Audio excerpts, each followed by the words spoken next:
আরে ভাই, যার কথা বলছেন তাকে তো এই দেশের মানুষ 50 বছর আগেই দেখেছে তারা কি করেছে। 50 বছর আগেই দেখেছে যে তারা দেশের স্বার্থের বিরুদ্ধে দাঁড়িয়েছে। 50 বছর আগেই দেখেছে তারা তাদের নিজের স্বার্থের জন্য এই দেশের লক্ষ লক্ষ মুক্তিযোদ্ধাকে তারা হত্যা করেছে। 50 বছর আগে এই দেশের মানুষ দেখেছে যে তারা নিজের স্বার্থ রক্ষার জন্য কিভাবে হানাদার বাহিনীকে দিয়ে দেশের লক্ষ লক্ষ মা বোনের সম্মান নষ্ট করেছে। যে তাদের লোকজন বিভিন্ন বাসায় যাচ্ছে এবং বাসায় গিয়ে বিশেষ করে মা বোনদেরকে বিভ্রান্ত করছে।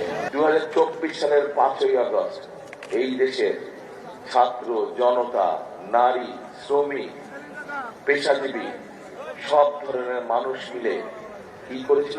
স্বাধীনতাকে রক্ষা করেছিল। যে স্বাধীনতা আমরা 71 সালে অর্জন করেছি। কথা বলার অধিকার, এই যে বললাম ভোটের অধিকার নিয়ে নিয়েছিল, ভোটের অধিকার এই পরিবারের সদস্যরা ত্যাগ করে ভোটের নিজের জীবন বিসর্জন দিয়ে এই ভোটের অধিকার ফিরিয়ে এনেছে। ঠিক একইভাবে আপনাদের কথা বলার বাক স্বাধীনতার অধিকারও ফিরিয়ে এনেছে। কাজে এখন কথা বলতে হবে, যেটা ভালো সেটাকে ভালো বলতে হবে, যেটা মন্দ সেটাকে মন্দ বলতে হবে। যদি মন্দ হয় প্রতিবাদ করতে হবে, প্রতিবাদ জানাতে হবে।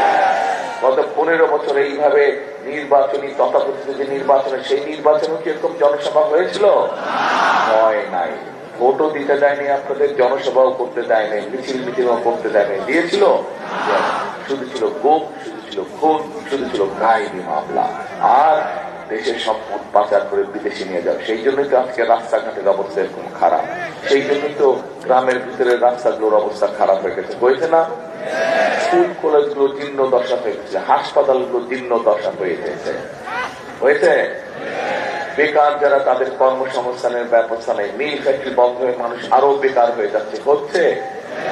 তাহলে তো ভাই এই অবস্থা তো পরিবর্তন করতে হবে। পরিবর্তন করতে হবে না? পরিবর্তন করতে হবে। এখন 12 তারিখের নির্বাচনে আমাদেরকে সিদ্ধান্ত নিতে হবে যে দেশ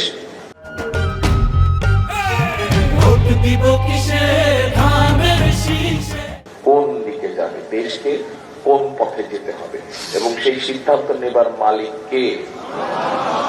কে? আপনারা, জনগণ। বাংলাদেশের জনগণ হচ্ছে সেই সিদ্ধান্ত নেবার মালিক। কারণ এই দেশের মালিক কে?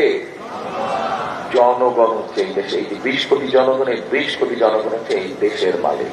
কাজেই 12 তারিখে দেশের মালিক মিলে, সকল মালিক মিলে সিদ্ধান্ত নেবে যে দেশ কোন পথে যাবে। এখন আসেন, এই যে বিগত 15 বছর যেরকম আপনাদের ভোটের অধিকার, কথা বলার অধিকার কেড়ে নিয়ে হয়েছিল, ভোট নিয়ে যে ষড়যন্ত্র হয়েছিল, এইরকম ষড়যন্ত্র কিন্তু আবার চালু হয়েছে। আরেকটি দল এই ষড়যন্ত্র করছে, আরেকটি দল আছে এই ষড়যন্ত্র করছে।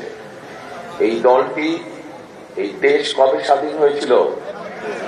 71 সালে স্বাধীন হয়েছিল। সেই 71 সালে যখন এই দেশ স্বাধীন করার জন্য এই দেশের সন্তানেরা, এখানে যেরকম জুলাই পরিবার এবং গুম পরিবারের সদস্য আছে, ঠিক আমাদের মুক্তিযোদ্ধা পরিবারের সদস্যরা আছে, মুক্তিযোদ্ধারা আছে। সেই মুক্তিযোদ্ধারা নিজের জীবন বিসর্জন দিয়ে দেশকে স্বাধীন করেছিল। কিন্তু সেদিন আমরা খেয়াল করেছিলাম একটি গোষ্ঠী সেই স্বাধীনতার বিরোধিতা করেছিল। জানেন এই ঘটনা আপনারা? জানেন আপনারা? সেদিন যদি তারা সেই দেশের মানুষের স্বার্থের বিরোধিতা না করত, তাহলে এত লক্ষ লক্ষ মানুষ শহীদ হতো না। সেদিন যদি তারা দেশের মানুষের স্বার্থের সাথে থাকতো, তাহলে লক্ষ লক্ষ মা বোনের সম্মান নষ্ট হতো না। কাজে প্রিয় ভাই বোনেরা, আজকে কিছু কিছু মানুষ বলে যে অমুককে তো দেখলাম, তমিককে তো দেখলাম, এবার অমুককে দেখি। আরে ভাই, যার কথা বলছেন তাকে তো এই দেশের মানুষ 50 বছর আগেই দেখেছে তারা কি করেছে। 50 বছর আগেই দেখেছে যে তারা দেশের স্বার্থের বিরুদ্ধে দাঁড়িয়েছে। 50 বছর আগেই দেখেছে তারা তাদের নিজের স্বার্থের জন্য এই দেশের লক্ষ লক্ষ মুক্তিযোদ্ধাকে তারা হত্যা করেছে। 50 বছর আগে এই দেশের মানুষ দেখেছে যে তারা নিজের স্বার্থ রক্ষার জন্য কিভাবে হানাদার বাহিনীকে দিয়ে দেশের লক্ষ লক্ষ মা বোনের সম্মান নষ্ট করেছে। প্রিয় ভাই বোনেরা, শুধু তাই নয়, আমরা ইদানিং খেয়াল করছি যে তাদের লোকজন বিভিন্ন বাসায় যাচ্ছে এবং বাসায় গিয়ে বিশেষ করে মা বোনদেরকে বিভ্রান্ত করছে।